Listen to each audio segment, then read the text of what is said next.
पौराणिक कथाओं में ना कुछ कहानियां ऐसी होती हैं जो भक्ति और बुद्धि की शक्ति को बिल्कुल एक अलग ही लेवल पे ले जाती हैं। तो आज हम ऐसी ही एक कहानी जानेंगे सती अनसुईया की, जिनकी एक परीक्षा ने देवलोक तक को हैरान कर दिया था। और उसका नतीजा वो तो बिल्कुल ही अप्रत्याशित था। कहते हैं देवर्षि नारद ने बस यही चंद शब्द कहे थे, लेकिन ये कोई मामूली तारीफ नहीं थी, बिल्कुल नहीं।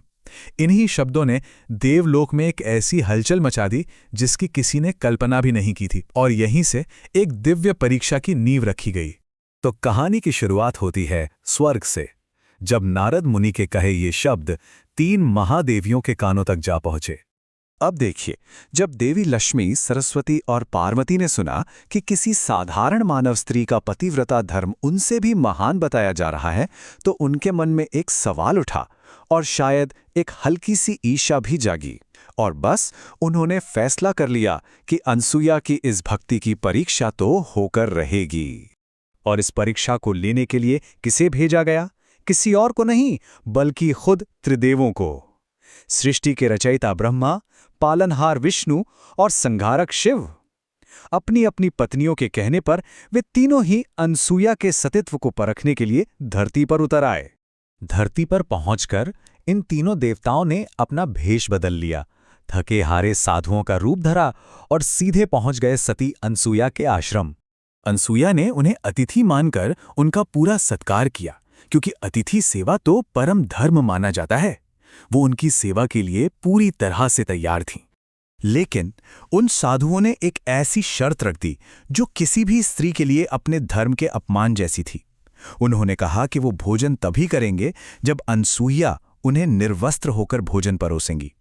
ये उनके पतिव्रता धर्म पर एक सीधा सीधा प्रहार था। अब जरा सोचिए, क्या दुविधा रही होगी।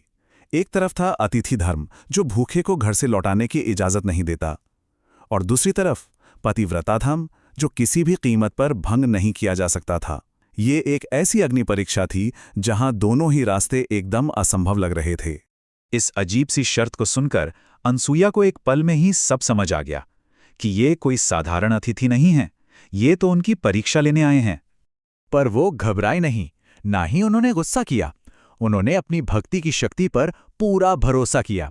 आंखें बंद करके अपने पति का ध्यान किया, हाथ में जल लिया और उसे उन तीनों साधुओं पर छिड़क दिया। और जानते हैं क्या हुआ? पलक झपकते ही सृष्टि के 3 सबसे शक्तिशाली देवता छोटे छोटे नन्हे शिशु बन गए। यही तो था इस कहानी का सबसे बड़ा और सबसे हैरान करने वाला मोड़। अब अनसुईया की बुद्धिमानी देखिए। वो अब भी उनकी शर्त पूरी कर सकती थीं, लेकिन एक माँ बनकर। एक माँ के लिए अपने बच्चे को दूध पिलाने में भला कौन सा अधर्म था? इस तरह उनका पतिव्रता धर्म भी सुरक्षित रहा और अतिथि धर्म भी निभ गया। उन्होंने पूरी चुनौती का रूप ही बदल दिया। उधर देवलोक में जब कई दिन बीत गए और त्रिदेव वापस ही नहीं लौटे, तो तीनों देवियां चिंतित हो गईं। वो उन्हें ढूंढते ढूंढते धरती पर आ पहुंची।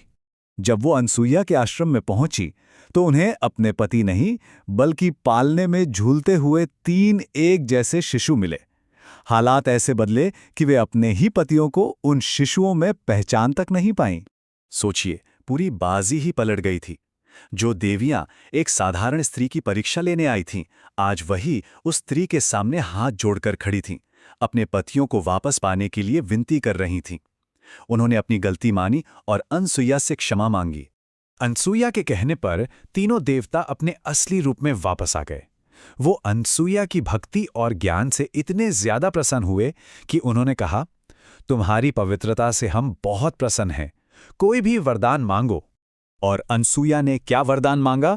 उन्होंने मांगा कि यही तीनों देवता उनके पुत्रों के रूप में जन्म लें। और ऐसा ही हुआ। भगवान विष्णु दत्तात्रेय, भगवान शिव दुर्वासा और भगवान ब्रह्मा चंद्र के रूप में उनके घर जन्मे, जिससे सती अनसुईया का नाम इतिहास में हमेशा के लिए अमर हो गया। तो इस अद्भुत कथा से क्या सीखने को मिलता है?